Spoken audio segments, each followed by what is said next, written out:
हम लोग अब पढ़ने जा रहे हैं Indian economy on the eve of independence. ठीक है, इंडिया का देश आज़ाद कब हुआ? 1947 में। ब्रिटिश इंडिया में कब आए थे?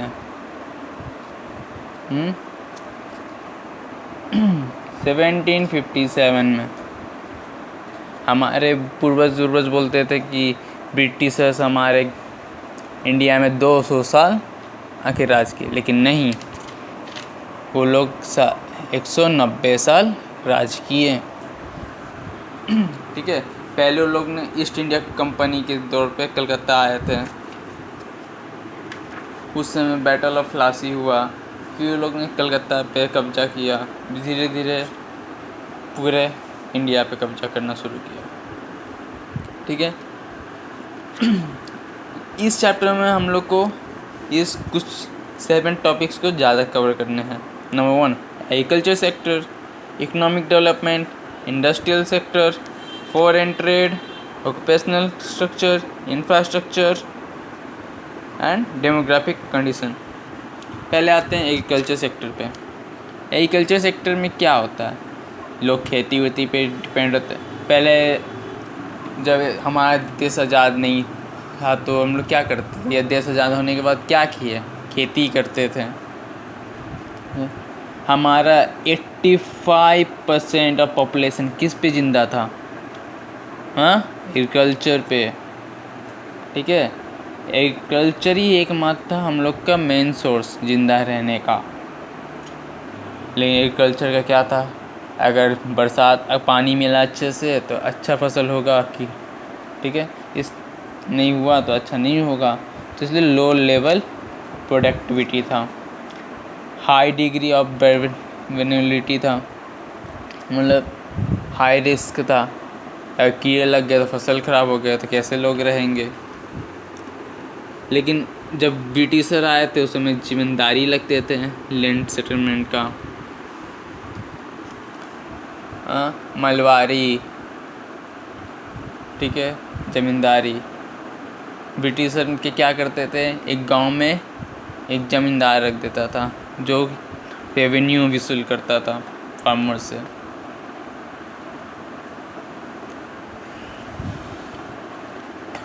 अब लो लेवल ऑफ हम लोग के पास उतना अच्छा टेक्नोलॉजी नहीं था। ठीक है, लैक ऑफ इरिगेशन फैसिलिटी था, इसलिए हम लोग का उतना अच्छा प्रोडक्शन नहीं होता था। हम लोग उसमें फर्टिलाइज़र भी नहीं जानते थे फर्टिलाइज़र क्या होता है। ठीक है, is poor level of productivity होता था। नो इन्वेस्टमेंट ऑन ट्रैक्सिंग फ्लड। अगर फ्लड आ जाता तो पूरा खेत ख़राब कर देता। ठीक है, पूरा सॉइल का जो फर्टिलाइजेशन रहता था अपर मोस्ट लेयर उसको हटा देता था फ्लड के थ्रू, डिफॉरेस्टेशन हो जाता था। अब आता है इकोनॉमिक ग्रोथ। इकोनॉमिक ग्रोथ क्या होता है? Economic policy is more concern with the protection and promotion of economic interest on home country bye colonial government. Colonial government क्या होता है? जो एक अपना शासन कर रहा है, कॉलोनी बना लिया है। ठीक है, ब्रिटिशर्स आए थे हमारे देश पे कब्जा कर लिया था, तो low economic development of India economic था। हम लोग का डेवलपमेंट क्या था? लो था, क्योंकि आए तो थे हमारे देश में, लेकिन क्या किया, हमारे यहाँ से बहुत सारा चीज़ अपने देश ले जाते थे। जैसे अपने देश के सामान यहाँ लाकर सस्ते दाम में बेचते थे, हमारे चीज़ को महंगे दाम कर देते थे, क्योंकि उन लोग का मशीन बेस्ड था, हम लोग का हैंडमेड था। इसलिए industrial sector, world famous and craft industry decline. Industrial sector का सबसे ज़्यादा था हैंडीक्राफ्ट, हमारा देश क्या चीज़ फेमस था? हैंडीक्राफ्ट था। पहले जो होता था हैंडीक्राफ्ट, साड़ी या कपड़े तो हाथ से बुनाते थे चरखे पे, ठीक है। कोई भी निशान या दाग तो हम लोग हाथ से डिजाइन करते थे। अब मशीन आ गए आजकल, लेकिन पहले क्या था? हैंडक्राफ्ट, जो कि लोग को ज़्यादा पसंद आता था। आज जो ये अच्छा लगता था, लेकिन ब्रिटिशर क्या किया? बोला हैंडीक्राफ्ट हटाओ, ठीक है। नो मॉडर्न इंडस्ट्रियल वे, हम लोग के पास उतना मशीन नहीं थे, कुछ नहीं थे कि हम लोग मॉडर्नाइज वे में रहते हैं। India status reduce to more exporter of raw material for industrial in Britain, हमारा रॉ मटेरियल जाता था ब्रिटेन, वहाँ से मशीन से बनकर आता था इंडिया में, जिस कारण से उसके सामान के वैल्यू ज़्यादा हो जाते थे। रॉ मटेरियल ब्रिटेन, ठीक है। और क्या हो गया? No modern industrialisation.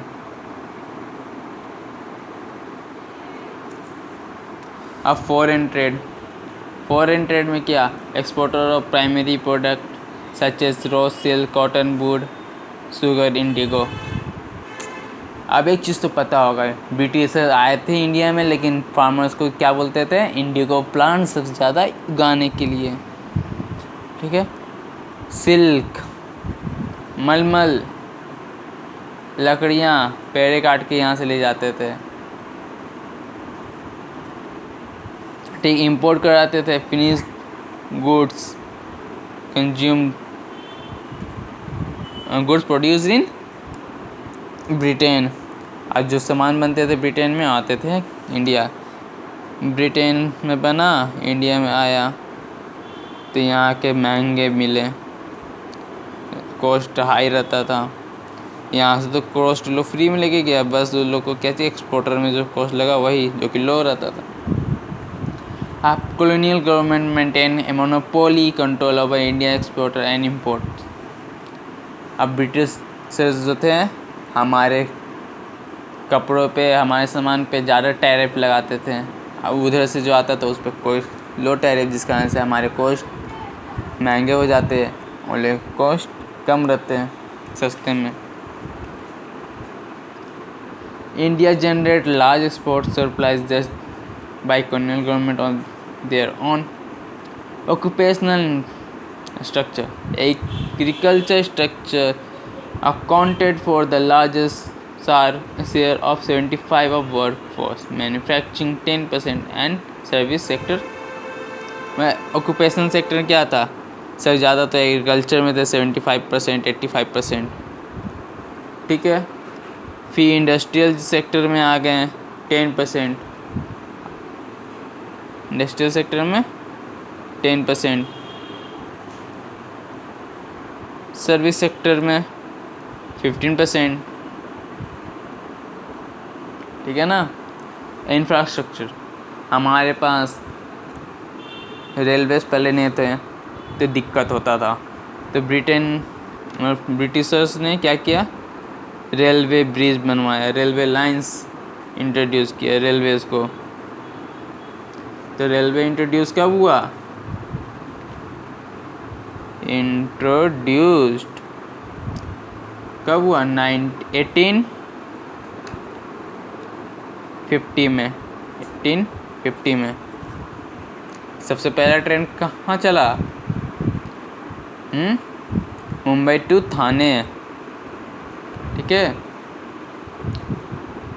Basic amenities were not provided to people, कुछ सामान्य जो थे हम लोग को नहीं मिलते थे। डेमोग्राफिक कंडीशन, ये क्वेश्चन आते हैं आज के एग्जाम में। तो फर्स्ट सेंसस कंडक्टेड कब? पहला सेंसस कब हुआ था? फर्स्ट सेंसस 1881 में, ठीक है। Second stage of demographic transition started in, second stage कब हुआ था डेमोग्राफिक का? 1921, डेट याद रखना। Overall literacy level was less than 16%, with female literacy level about 7%. Literacy उस समय बहुत कम था, फीमेल लोग को उतना ज़्यादा नहीं दिया जाता था, पढ़ने के लिए नहीं बोला जाता था, इसलिए उन लोग का 7% था और 60% मेल के थे ओवरऑल। ओवर मोर्टेलिटी रेट क्या होता है? जो 1 साल के बच्चे मर जाते हैं, 1 साल भी नहीं होता बच्चा का मर जाते हैं, उसी को मोर्टेलिटी रेट बोलते हैं। उस समय थे infant mortality rate was 218 per 1000। Life expectancy was low as 44 से ज़्यादा एज नहीं रह रहे थे उस हम लोग के। अब एक टॉपिक आता है per capita income and national income. तो पर कैपिटा इनकम में क्या होता था? पर कैपिटा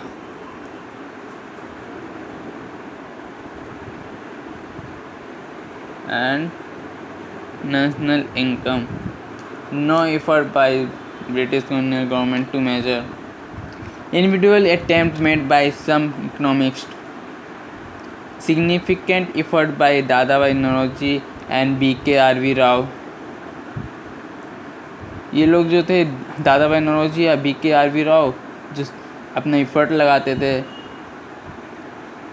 सिग्निफिकेंटली बार कि हमारा कैपिटा नेशनल इनकम अच्छा हो, हम लोग आज़ाद हो।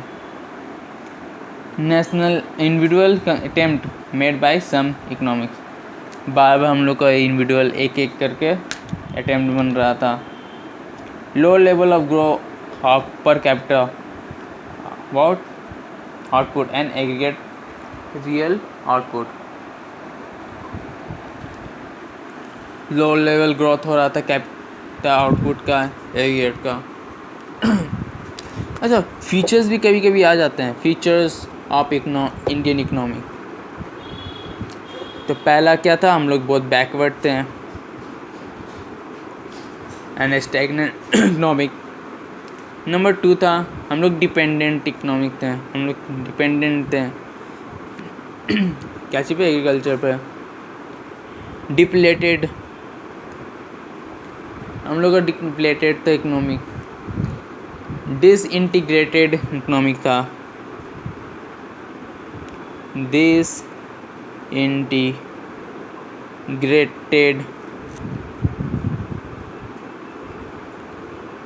इकोनॉमी। तो हम लोग बैकवर्ड इकोनॉमिक में थे, स्टैग्नेंट इकोनॉमी में, डिपेंडेंट थे economy, depleted economy, disintegrated economy.